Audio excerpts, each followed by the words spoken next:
sentenciados por amor. Diga amém. Estenda a sua mão para cá. Quantos literalmente acreditam no poder da oração? Não, eu estou perguntando de verdade. Você acredita na oração que você faz? O Espírito de Deus essa semana me fez essa pergunta. Eduardo, esta oração que você está me fazendo, você acredita no cumprimento dela? Libera uma palavra sobre mim, vai, debaixo dessa mentalidade. Não, libera uma palavra, eu preciso dessa palavra. Paulo disse: o que eu recebi do Senhor também vos entreguei.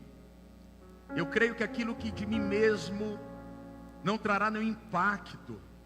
Por isso, Senhor, desabilita todo o meu eu, tudo que tem a ver com a minha alma, e traz aquilo que está no teu coração, transfere o teu coração para o meu.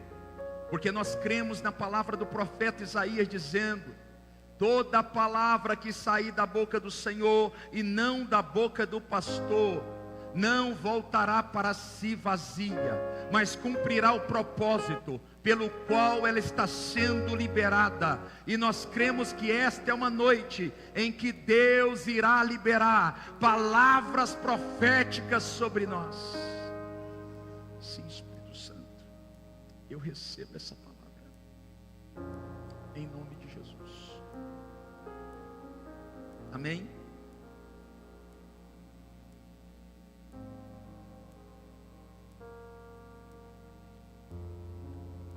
Qual é o tipo de igreja que nós estamos construindo para nós e para as próximas gerações? Já parou para pensar nisso? Qual é o modelo de igreja que nós estamos estabelecendo para nós e para os nossos filhos? Deixa eu tentar trazer clareza ao texto que acabamos de ler. No ano 81 depois de Cristo, é levantado como imperador um homem chamado Domiciano. Domiciano é comparado pela história como o segundo Nero. Isso acontece pela forma que ele trabalhava, pelo seu teor de maldade, pelo exercício do seu governo.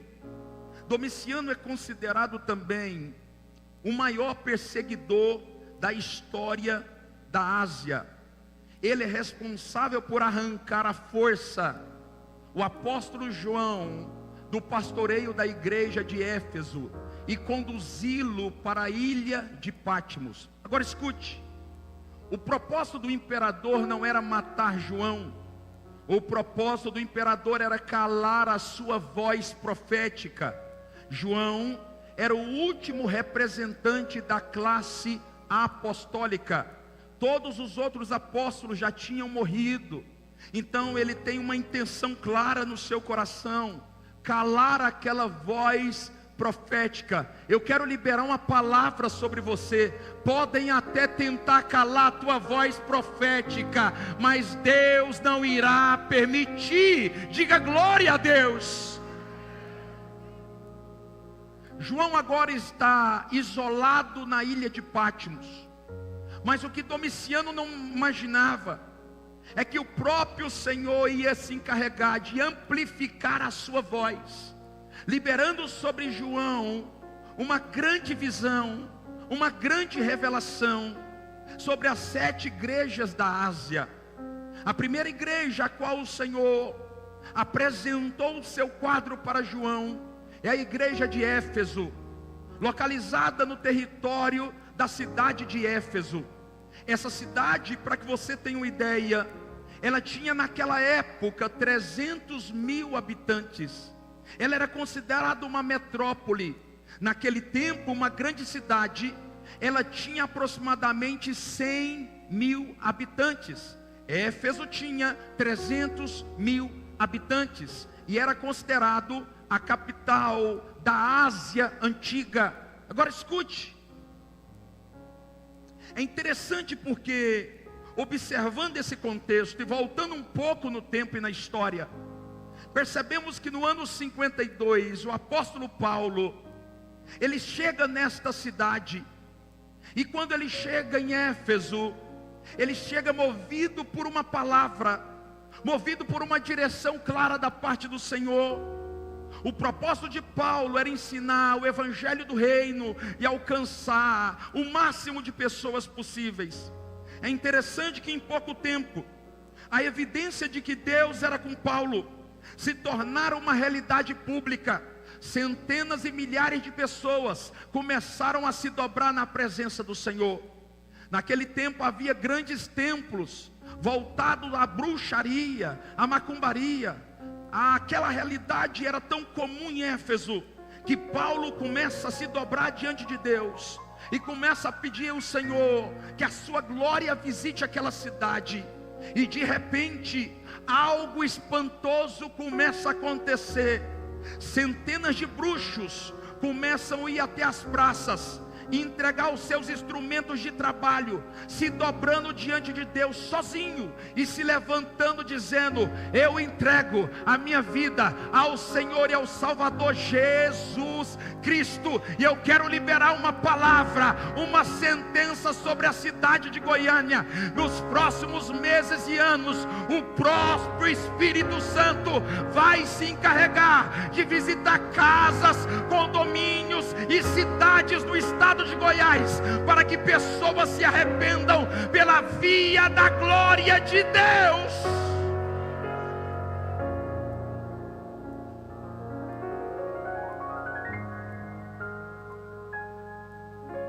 Paulo é um homem movido por oração. Deus visita Paulo no auge do seu ministério em Éfeso, dizendo: Paulo, se mova agora para Jerusalém. Diga comigo, Jerusalém. Quando Paulo chega em Jerusalém, Paulo é preso. E ali na prisão, Deus traz para ele uma revelação sobre a carta aos Efésios. E nesta carta, Paulo deixa claro sobre duas características singulares da igreja de Éfeso. A primeira característica: essa igreja é perseverante. Diga comigo, perseverante. Esta igreja não é uma igreja que para no primeiro obstáculo. Esta igreja tem visão celestial. É uma igreja que persevera na doutrina dos apóstolos. Deixa eu dizer algo para você que é sacerdote: a sua casa não pode parar no primeiro obstáculo, a tua empresa não pode parar no primeiro obstáculo. Você precisa entender que o Espírito mora em você, e todos que têm o Espírito são perseverantes. Fala para quem está do teu lado: seja um homem, seja uma mulher perseverante. A segunda característica desta igreja: esta igreja é uma igreja regada de amor, é uma igreja perseverante e é também uma igreja regada de amor. Agora escute: 40 anos depois, o apóstolo João é visitado pelo Espírito na ilha de Pátimos, agora sentenciado por Domiciano, o imperador.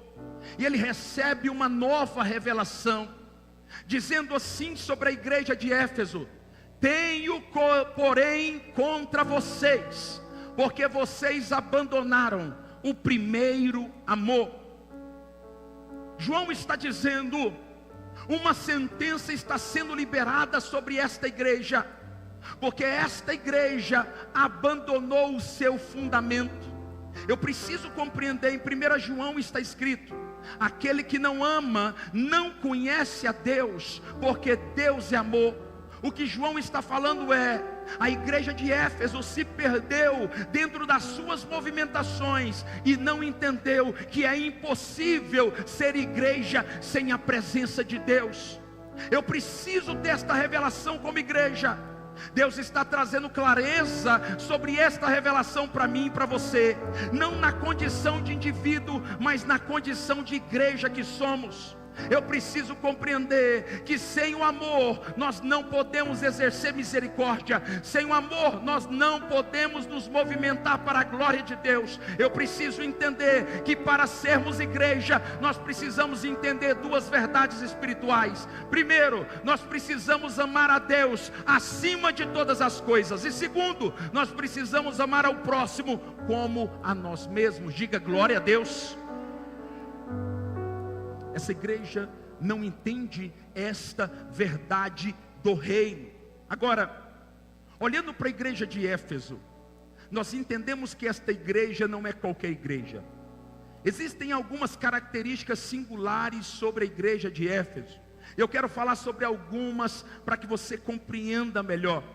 A primeira característica sobre esta igreja trabalhava e tinha frutos para apresentar diante de Deus. Era uma igreja vibrante, não era uma igreja filosófica, não havia apenas discurso na igreja de Éfeso. Era uma igreja que frutificava, era uma igreja que fazia acontecer, era uma igreja que tinha planejamento, era uma igreja que tinha avanço. A segunda característica sobre a igreja de Éfeso, ela perseverava em tudo que fazia, ou seja, era uma igreja que ignorava os obstáculos, era uma igreja que não observava as dificuldades, ela decidiu avançar pela visão celestial. A terceira característica da igreja de Éfeso, ela não suportava os homens maus. Essa igreja fazia apologia contra a maldade e contra os homens maus que se infiltravam no seio da igreja. Ou seja, era uma igreja bíblica que combatia aquilo que estava fora do padrão do evangelho do reino. Quarta característica, essa igreja colocava à prova aqueles que diziam que eram apóstolos e não era. A igreja de Éfeso era uma igreja tão séria que não adiantava chegar lá com credencial de apóstolo. Quando chegavam apóstolos dizendo, eu sou um apóstolo da parte de Deus, tinha que sentar no banco para poder ouvir, para que eles pudessem sondar o coração, até que o Senhor falasse com eles. Era uma igreja que se preocupava com o altar. Na igreja de Éfeso não era qualquer um que subia no altar, era uma igreja preocupada com a doutrina, era uma igreja preocupada com a santidade, era uma igreja preocupada com o padrão da palavra. A quinta característica, esta igreja odiava como Jesus as obras dos Nicolais. Quem são esses? Essa era uma doutrina fundamentada em heresias. Os nicolaítas se infiltravam no seio da igreja, com o propósito de estabelecer padrões de sexualidade profana e fazer com que os irmãos perdessem a fé. Essa igreja não dizia, Jesus ama esses irmãos, mas entregava esses irmãos ao diabo. Era uma igreja com padrão, era uma igreja com singularidade, era uma igreja que sabia para onde está indo, é uma igreja que entendeu o fundamento da sã doutrina. Era uma igreja bíblica, diga amém. Quem foi o fundador da igreja de Éfeso? Diga comigo, o apóstolo Paulo. Diga, apóstolo Paulo. Quem foi o primeiro pastor da igreja de Éfeso depois de Paulo? O nosso querido irmão Timóteo, o filho na fé de Paulo. Quem foi então, depois de Timóteo, o segundo pastor dessa igreja? O nosso querido apóstolo João. Uma igreja que tinha história, uma igreja que tinha padrão pastoral, uma igreja que tinha uma liderança de homens tomados da glória de Deus. Só que de repente, esta igreja que perseverava na doutrina dos apóstolos, perdeu o fundamento. Esta igreja parou de se mover pelo amor. O que o Espírito de Deus está dizendo é, nós não podemos ser igreja se a base daquilo que fazemos não é o amor. Sem amor nós não podemos exercer aquilo que fomos chamados para exercer. Olha para esse querido e essa querida que está do teu lado, diga para ele assim, eu te amo em Cristo Jesus.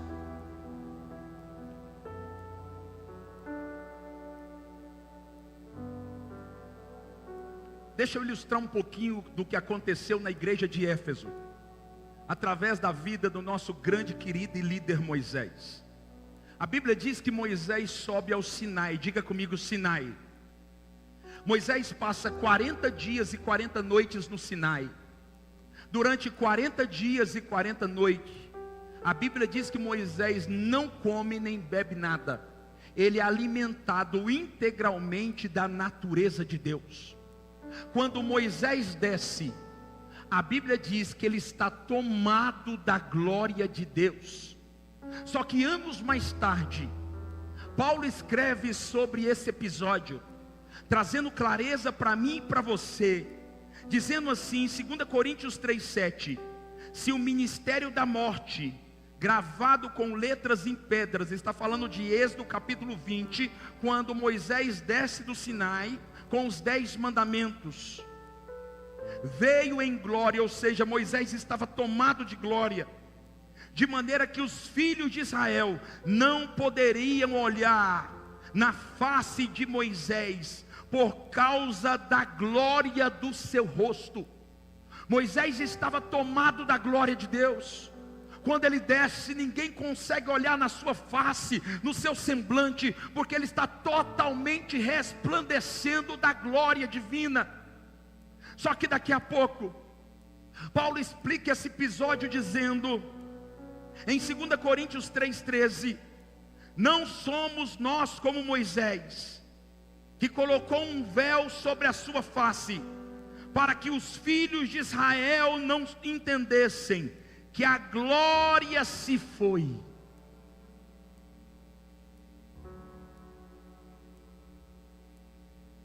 Moisés coloca um véu sobre o seu semblante, para que ninguém percebesse que o Deus que foi com ele no passado, não era mais com ele no presente.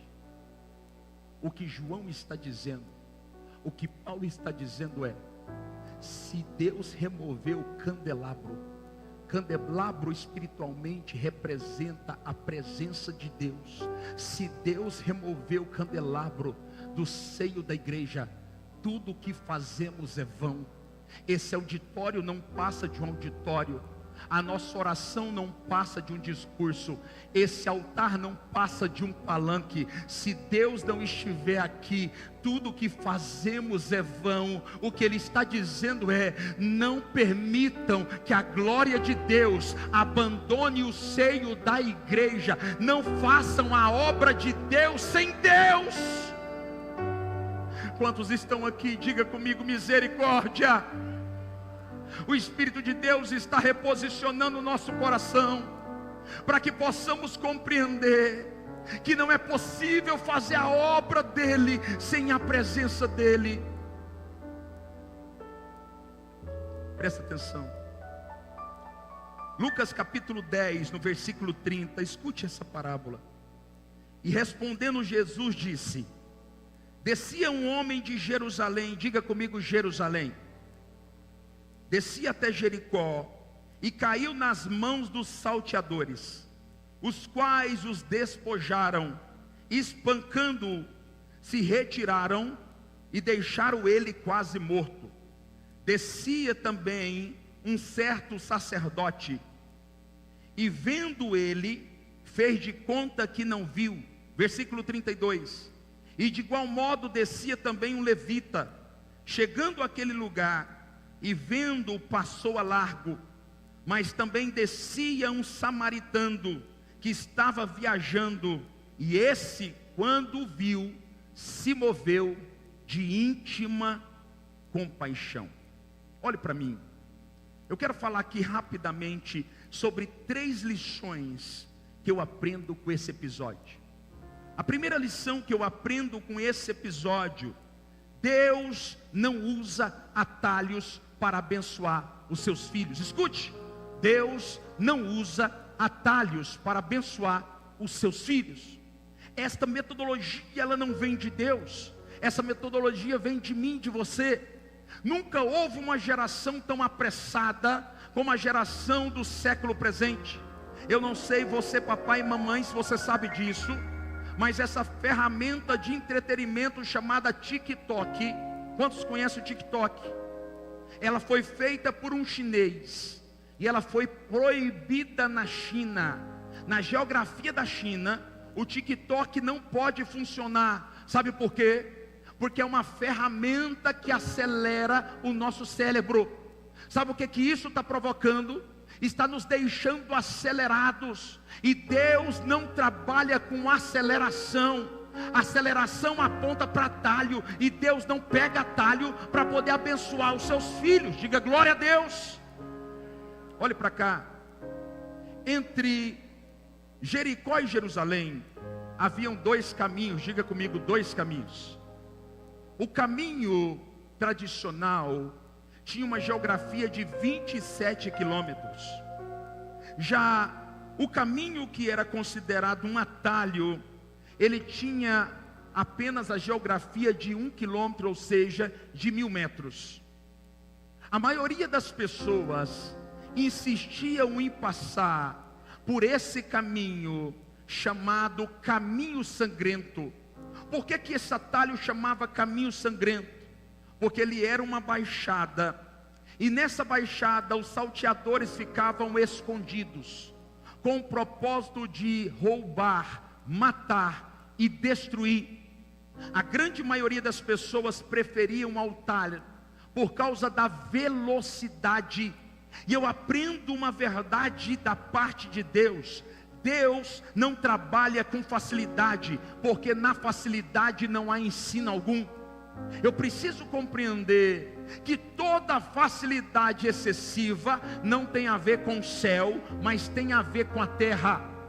Cuidado com os atalhos, porque muitas vezes os atalhos podem fazer com que entremos em caminhos sangrentos. Olhe para cá. O texto está dizendo que este caminho tradicional, ele tinha geografia de 27 quilômetros. Quando eu olho para a vida de Abraão, eu percebo, Deus poderia mudar a sorte de Abraão em apenas um dia, sim ou não? Mas a Bíblia diz que durante 25 anos, Abraão permaneceu caminhando no deserto. Eu aprendo um princípio aqui: para Deus o caminho é mais importante do que a chegada, porque no caminho Deus se relaciona com você. Quantos estão aqui? Diga glória a Deus. Deus demora 25 anos para poder fazer Abraão se tornar o pai de uma grande multidão. Deus demora 13 anos entre o pasto e o palácio na vida de Davi. A Bíblia diz que Davi recebe uma unção, e no outro dia nada mudou, mas o Espírito de Deus se apoderou de Davi. Davi recebe uma unção, e no outro dia ele está no mesmo cenário.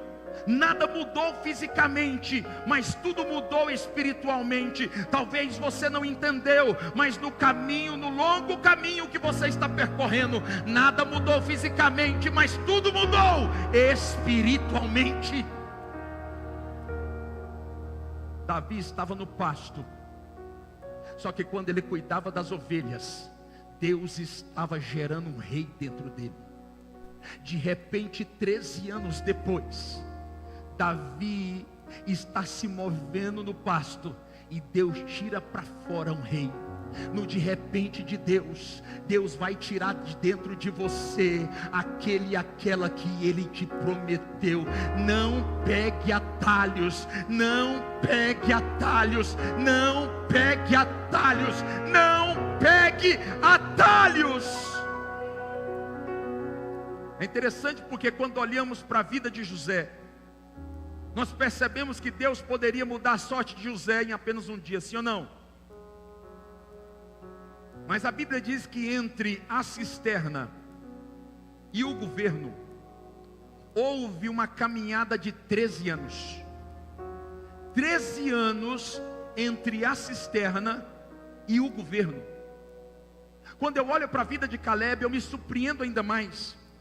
Caleb tinha 40 anos quando Deus lhe fez uma promessa. Só que Caleb só se tornou e viu a promessa se cumprir quando Caleb completa 85 anos. É interessante que a maioria de nós temos o mesmo discurso dizendo: eu estou ficando velho, eu estou ficando fraco, eu estou ficando para trás. Só que Caleb, 45 anos, ele libera um testemunho que mexe comigo. Quando ele viveu, chegou no dia de cumprir a sua promessa, ele disse assim diante de Deus: Senhor, hoje eu estou mais forte, mais jovem mentalmente diferente do que eu estava quando eu recebi a promessa 45 anos atrás. E eu quero profetizar sobre a tua vida, que quando a promessa se cumprir, o Espírito de Deus vai te renovar como uma águia. Ele vai te fazer voar, Ele vai te renovar, e você vai se sentir como Caleb, pronto para viver os seus melhores dias. Quantos estão se sentindo fracos aqui? Levanta a mão, vai. Posso ser profeta na tua vida? Coloca a tua mão assim. Assim diz o Senhor: não sabes, não ouvistes, que o eterno Criador dos céus e da terra não se cansa, tampouco se fadiga, nem se pode esquadrinhar o seu entendimento. Escute, olha o que Deus está falando para você de forma personalizada. Faz forte o cansado e a cansada, e ressuscita as forças daquele e daquela que não tem nenhum vigor. Os jovens se cansam e se fadigam, e os moços de cansado caem, mas aqueles que esperam no Senhor renovarão as suas forças,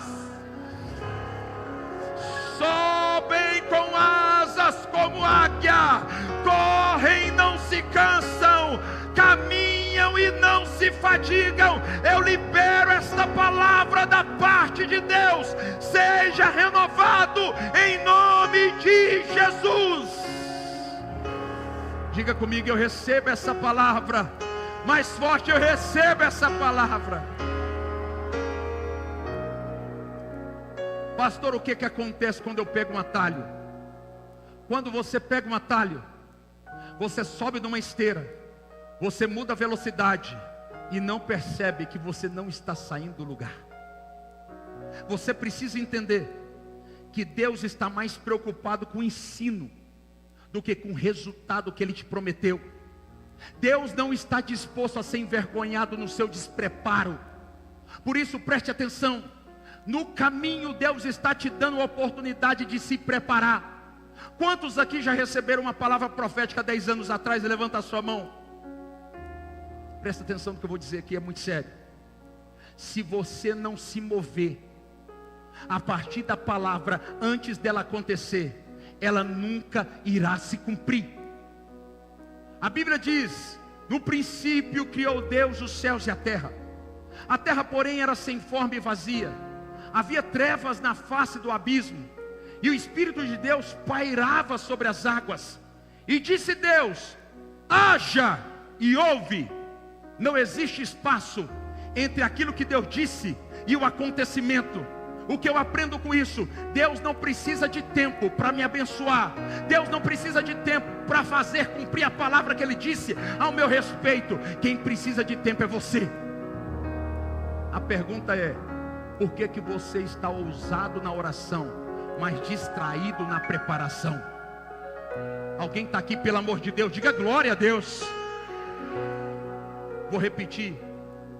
Algum tempo atrás um moço me procurou dizendo: pastor, Deus disse que eu vou ser o dono de uma grande multinacional. Você o quê? Dono de uma grande multinacional. A pergunta que não quer calar é: Deus pode ou não pode tirar um pobre do pó e do monturo e colocar entre os príncipes? Claro que pode. Eu fiz uma pergunta para ele: você já sabe falar inglês? Tinha mais de 5 anos que ele tinha recebido essa palavra, e a resposta dele foi: não. Eu falei: eu vou ser profeta na tua vida, você nunca vai viver essa palavra. Não seja ousado na oração e distraído na preparação. Quando você começa a se mover como se já tivesse acontecido, você está declarando para o céu: eu acredito tanto na palavra que o Senhor disse, que eu já estou me movendo antes mesmo dela se cumprir. Diga glória a Deus. Fala para quem está do seu lado: se mova. Mas se mova mesmo. Antes da palavra se cumprir, se mova.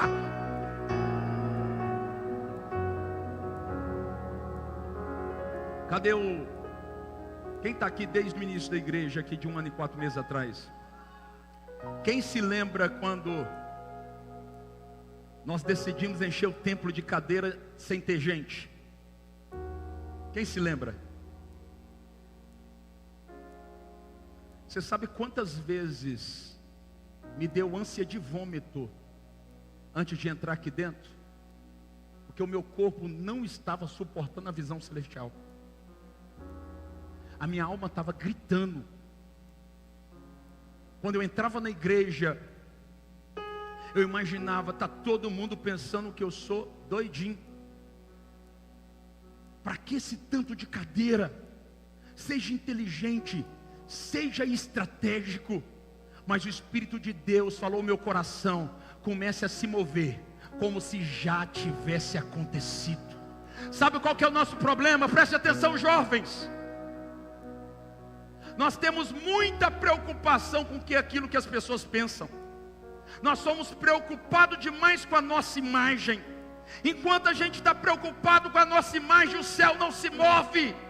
Se você não estiver disposto a ser envergonhado com Deus, você não vai ser exaltado por Ele. Você precisa dizer: Deus, eu acredito na palavra que o Senhor me deu. Eu acredito na palavra. Eu acredito na palavra, ao ponto de me mover pela fé. Deus é testemunha. Deus colocou no meu coração: compra um playground. A igreja não podia. Sabe o que eu fiz? Cadê o Silvio? Mandei mensagem para o Silvio: Silvio, esse modelo pesquisa no Brasil inteiro, porque Deus disse que vai nos dar. 3 dias depois, eu recebo um carro de 40 mil como semente. Milagres acontecem quando eu entendo o princípio do reino. Lucas está dizendo: dai e vos será dado. Sabe o que ele está dizendo? O céu não age, o céu reage. Primeiro você pisa e depois Deus coloca o chão. Se você não entender essa verdade do reino, você vai passar 10 anos sentado na cadeira da igreja e nada vai acontecer. O problema nosso é que a gente olha para o lado e acha ele é especial. Por isso que está acontecendo essas coisas na vida dele. Não, irmãos. Ele entendeu os códigos, os princípios do reino. Se você entender os princípios do reino, as coisas vão acontecer na tua vida. Está na hora de se mover. Profeticamente faz assim, ó, como se você estivesse arregaçando as mangas. Vai, arregaça as mangas. Meu amigo, essa semana você vai pôr para quebrar. Essa semana você vai pôr para quebrar. Essa semana Deus vai te usar em todas as áreas. É uma semana que o céu vai abrir na tua vida.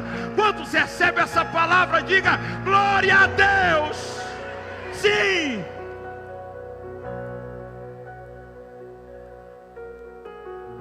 Nós vamos ganhar Goiânia, irmãos. Nós cremos no poder da palavra. Deus está habilitando você para você ter o melhor ano da tua vida. Começa a se comportar como um príncipe. Pare de se comportar como um pedinte. Levanta a tua cabeça. O teu momento não te define. Eu vou repetir como profeta: levante a tua cabeça. O teu momento não define quem você é em Deus. Um dia Deus me ensinou uma lição. Eu estava vivendo um momento que eu tinha me demitido da empresa e eu só tinha semente. Eu não podia comer, eu sempre crio em princípio.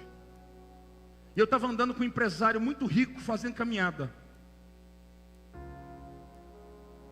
E eu me lembro que um dia ele falou algo para mim há anos atrás, mexeu comigo. Ele falou assim: rapaz, levanta a tua cabeça. O teu momento não define quem você é em Deus. Aquele dia essa palavra entrou no meu espírito e eu entendi que o meu momento não me define. Se comporte como um vencedor. Se você quiser ser um vencedor, se comporte como um vencedor. Acredite no poder da cruz vazia. Você precisa permitir que o Espírito nessa noite atualize a tua mente e fortaleça o teu espírito para que você possa viver o sobrenatural. Diga glória a Deus. Estou caminhando para o final. Segundo, O que fazemos no anonimato é mais importante do aquilo que fazemos publicamente. Olhe para cá. Você quer ser abençoado extraordinariamente? O que essa mãozinha aqui fizer, esconda dessa daqui. Eu nunca vi crente vaidoso como no século 21.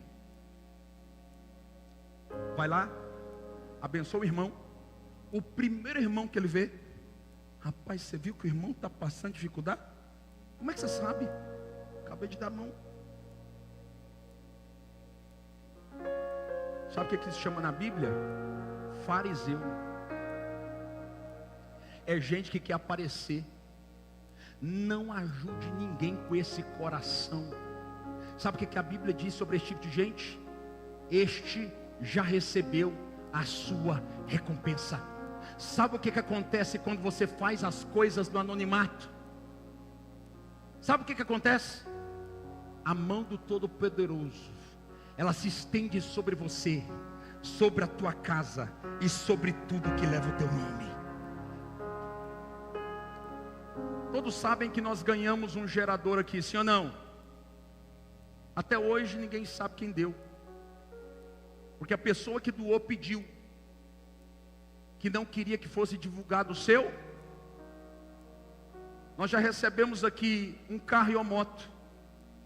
A pessoa que deu pediu que não fosse divulgado o seu, porque o princípio do reino é esse: o que eu dou com essa mão, eu escondo dessa. Porque se você quiser receber aplauso, a sua dívida está paga. Mas se você quiser ser honrado por Deus, esconda desta mão o que esta está fazendo, e se prepare para ser expandido de maneira exponencial pelos céus. Olha o que está acontecendo aqui. A Bíblia diz que entre Jericó e Jerusalém, o caminho sangrento tinha 1 quilômetro. Estava descendo nesse caminho, primeiro, um levita. Diga comigo, levita. O levita olha, faz de conta que não viu. Segundo, o sacerdote olha e faz de conta que não viu aquele moço jogado às traças. É interessante porque sacerdote na Bíblia aponta para a alta hierarquia da igreja. Levita na Bíblia aponta para o coração adorador da igreja. A Bíblia diz que tanto um sacerdote passou e fez de conta que não viu, como um levita passou e fez de conta que não viu. Mas o pior disso é que alguns historiadores descobriram que aquele trajeto e aquele momento que eles estavam passando representava um momento que eles saíram do templo em Jerusalém e estavam voltando para a sua casa em Jericó. O que eu aprendo com isso? Um pastor está saindo do culto depois de uma manhã ou de uma tarde de adoração. Um levita está saindo do culto depois de uma manhã e de uma tarde de adoração. Eles passam por alguém que está precisando de ajuda, que está à beira da morte, e fazem de conta que não viram. O que a Bíblia está dizendo é: tenho, porém, contra vocês que abandonaram o primeiro amor. Eu preciso entender que o fundamento mais nobre da igreja é amarmos a Deus acima de todas as coisas e o próximo como a nós mesmos. Fala para quem está do seu lado: é tempo de sermos igreja, dentro da igreja e fora da igreja. Olhe para cá. Alguns anos atrás Deus me deu uma palavra. Ele disse assim: eu vou te apontar gente dentro da igreja que está passando dificuldade. Você vai levar nota de 100. E se ninguém perceber, você vai colocar nota de 100 na Bíblia daqueles que eu te apontar que estão passando por dificuldade. Sabe por quê que nós precisamos ser generosos? Porque a generosidade, ela nasce da compaixão. Você precisa entender que talvez Deus permitiu que um irmão desempregado sentasse do teu lado para que você fosse a saída que Ele está orando por receber nesta noite. Muitas vezes nós sentamos na casa de Deus, Nós sequer nos preocupamos em perguntar o nome daquele e daquela que está sentado do nosso lado. Como que nós podemos ganhar uma cidade se nós não somos capazes de amar aqueles que Deus colocou do nosso lado?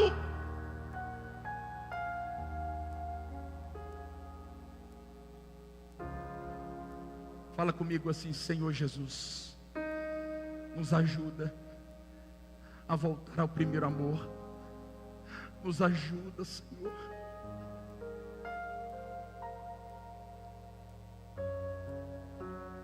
Quero terminar aqui. Aprenda que o amor não tem raça, não tem cor e não tem classe social. Eu não sei se você sabe, mas naquela época Israel foi dividido em duas partes: Reino do Norte e Reino do Sul. Quando isso acontece uma invasão dos assírios, e os assírios então tomam o Reino do Norte. Este povo chamado assírio se casa com o povo judeu, e daqui nasce a mistura de uma raça. Os samaritanos então passam a ser ignorados pelos judeus, nascendo uma rixa entre os samaritanos e os judeus, que não se davam mais entre si. Naquele tempo, quando um samaritano percebia que era judeu, esse poderia estar morrendo, que ele não ajudava. Não havia misericórdia entre um judeu para com um samaritano, e entre um samaritano para com um judeu. Quando esse moço está descendo, a Bíblia diz que aquela pessoa, aquele indigente, estava sem roupa. Naquele tempo, a identificação de um samaritano e de um judeu era pela roupa que ele usava. Aquele samaritano, ele negligencia a cultura da sua época, ele ignora o seu próprio sentimento, e a Bíblia diz que ele decide agir com íntima compaixão. Deixa eu dizer algo para você: nunca houve um tempo em que nós nos movêssemos tanto com justiça própria como no século 21. A gente vê o irmão da igreja passando dificuldade, sabe o que é que a gente fala? Você viu? Fez tudo errado, pôs semente errada na terra, tomou decisão de qualquer jeito, comprou o carro que não deveria, comprou a casa para aparecer, por isso está passando dificuldade. Agora ele revolva.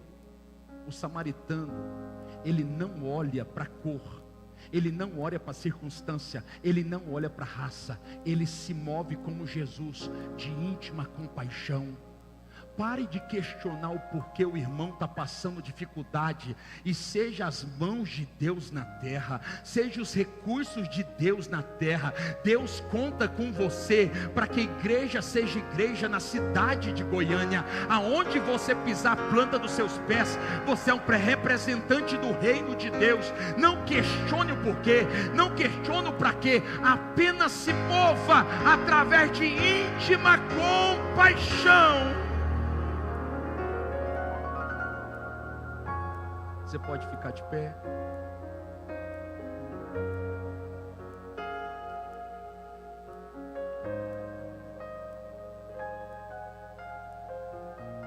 Olhe para cá. Olha o que o samaritano fez. A Bíblia diz que o samaritano, ele cobre o homem caído com a sua própria roupa. Quando Jesus estava entre nós durante os 3 anos e meio, o que Jesus mais fez foi mostrar exemplos de generosidade, de íntima compaixão. Esse homem tira a própria roupa para cobrir a nudez dos nossos irmãos. Olhe para cá. Muitas vezes você olha para você e diz: eu não tenho o suficiente para 2. Mas você precisa entender que todas as vezes que você imparte, Deus multiplica. Você precisa compreender que tudo que é teu, que foi consagrado para Deus, precisa ser dividido com aquele que está sendo colocado no teu caminho. Deus está colocando no teu caminho alguém. Não é para que Deus use o pastor Eduardo, é porque Deus quer usar você. Há poucos dias alguém me ligou e falou assim: pastor, tem uma fulana na minha rua que está passando dificuldade. Porque nós estamos na era da terceirização da responsabilidade. E eu perguntei, como igreja, o que você fez? Sabe por quê? Nós sempre responsabilizamos o altar. Se Deus não mostrou para o pastor Eduardo, é porque Deus quer usar você. Quando Deus te mostrar alguém passando precisando de algo, seja o braço de misericórdia dessa pessoa. Deus te trouxe aqui para poder alinhar o teu coração.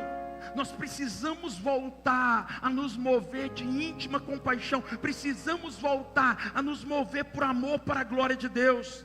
Ele usa a sua provisão de viagem por alguém que ele não conhece.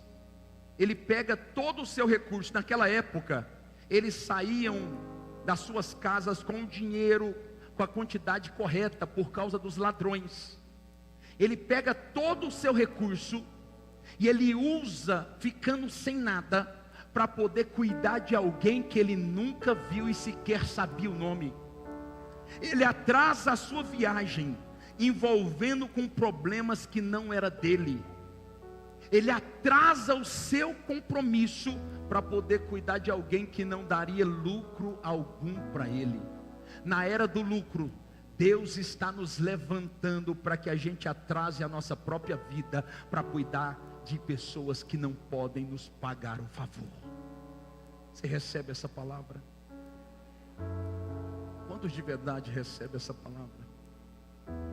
Eu quero profetizar que Deus vai colocar pessoas no teu caminho para poder testar o teu coração. Deus vai levantar pessoas que vão bater nas nossas portas para poder testar o nosso coração como igreja do Senhor.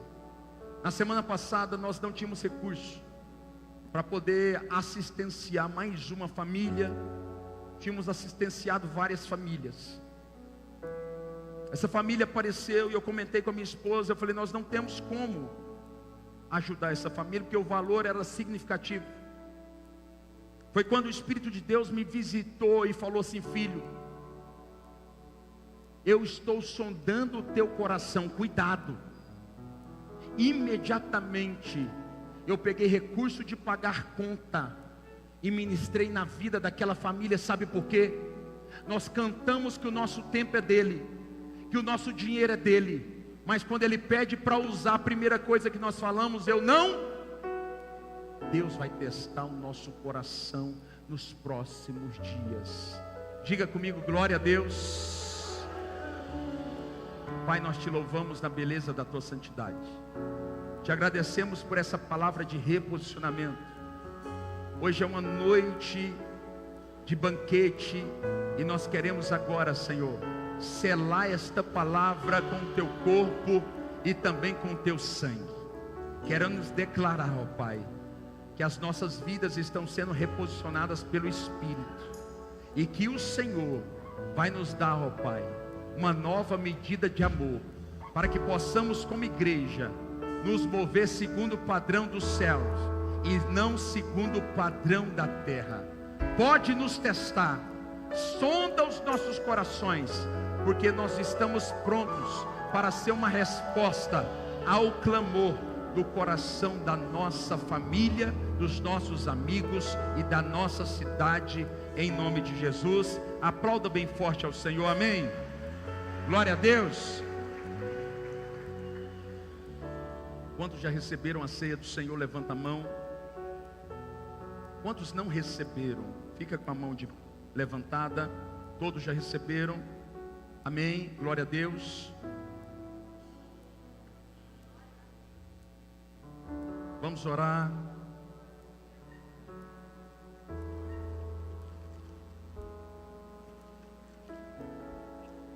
Apocalipse 3:20 diz assim: ao santo e verdadeiro, eis que estou à porta e bato. Coloca a mão no coração. Se alguém ouvir a minha voz e abrir a porta, eu entrarei, cearei com ele e ele comigo. Esta é uma noite de celebração, onde nós iremos ceiar com aquele que merece toda honra, toda glória e todo louvor. Olhe para mim, pastor, o que significa a Santa Ceia? A Santa Ceia é um comunicado em que a igreja, na condição de noiva, emite para o amigo do noivo, que é o Espírito Santo que está entre nós, dizendo para ele, para que ele vá até o noivo, que está construindo uma morada para nós. Jesus disse: vou construir uma morada. Quando ele foi construir uma morada. Ele não pode voltar antes do tempo. Então ele enviou o seu melhor amigo, o seu amigo fiel, o Espírito Santo. A Santa Ceia significa um banquete que nós estamos ofertando ao amigo do noivo, para comunicar para o noivo que a nossa aliança ainda está de pé. Diga comigo: nós estamos te esperando. Nós estamos te esperando com grande expectativa. Levanta agora o seu cálice. A pastora Jordana vai estar apresentando.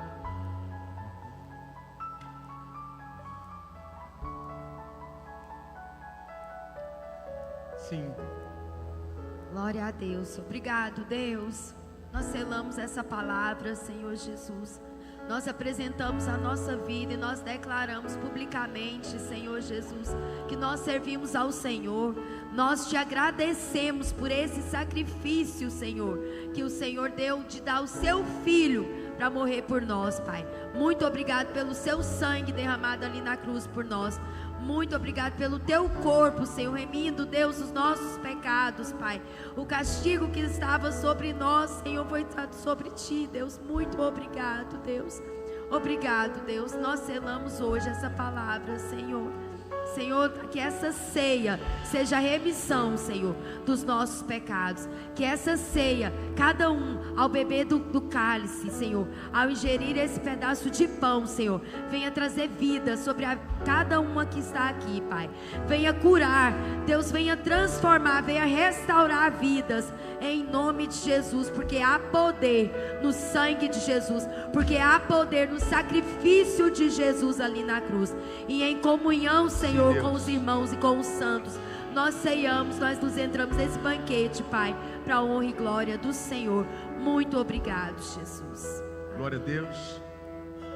João capítulo 10, versículo 10 está escrito: eu vim para que tenham vida e a tenham em abundância. O único modelo de vida deixado por Jesus é a vida abundante. Não existe outro modelo de vida, somente a vida abundante. Em João capítulo 6, no versículo 48 está escrito: eu sou o pão da vida, comamos o pão.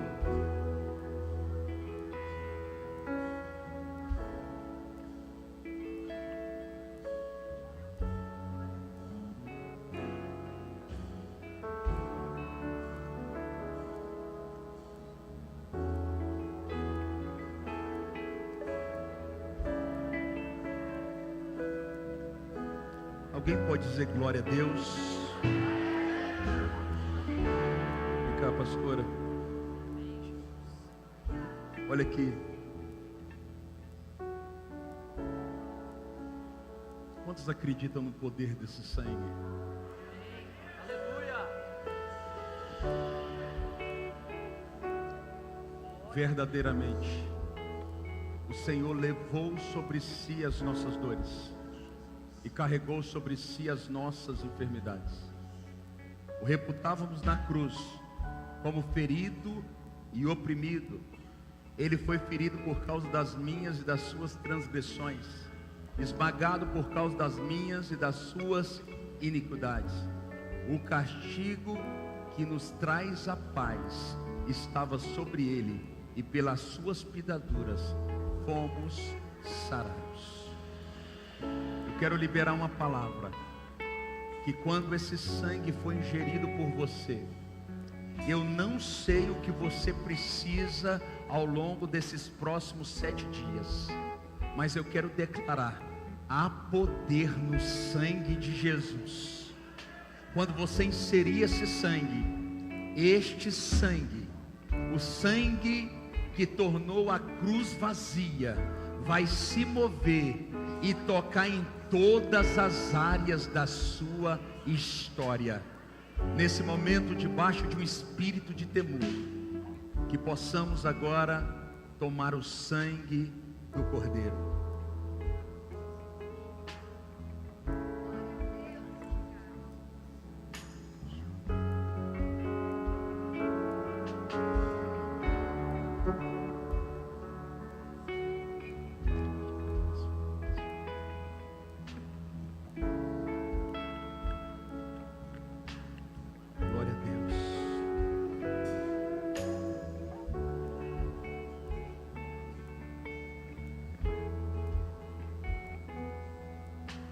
Senhor,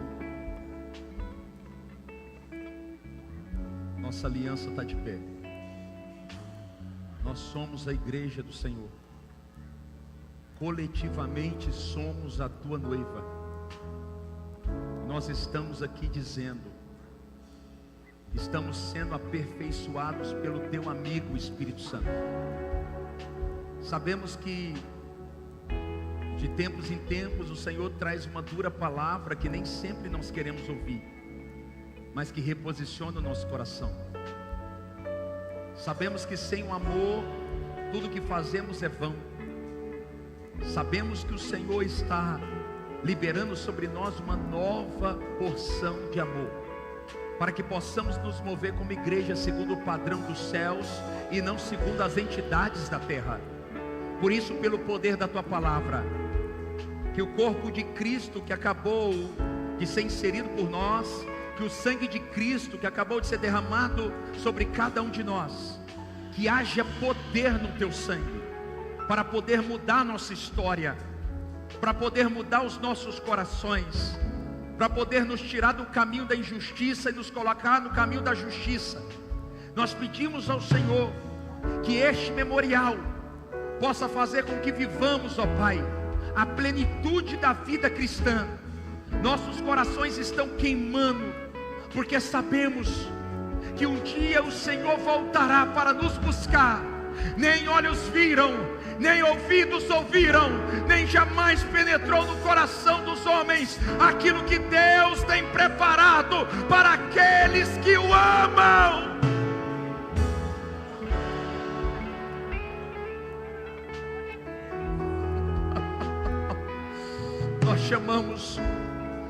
Nós te amamos, diga comigo: eu te amo, Jesus. Mais forte: eu te amo, Jesus. Em nome do Pai, do Filho e do Espírito Santo, diga comigo amém. Coloque a sua mão assim, deixa eu abençoar você. Cadê os visitantes aqui? Levanta a mão, por favor. Gratidão, vocês são incríveis. Muito obrigado pela presença de vocês. Antes de vocês saírem, ali atrás daquela cortina tem um pequeno presentinho para vocês. Passe ali, pastor Douglas, pastora Viviane está esperando vocês ali. É apenas 1 minuto, não é outro culto, é apenas 1 minuto. Vocês vão passar ali, para que a gente possa dizer a vocês como vocês são importantes, amém? Glória a Deus. Domingo que vem, por favor, deixa para viajar segunda, em nome de Jesus. Esteja aqui, vai ser incrível. Que a graça do Senhor, o grande amor de Deus e as consolações do Santíssimo Espírito libere sobre nós renovação, libere sobre nós uma semana de paz, uma semana de prosperidade, uma semana em que a glória de Deus vai entrar em áreas e repaginar Criador da nossa história. Eu abençoo a tua vida. Vai em paz.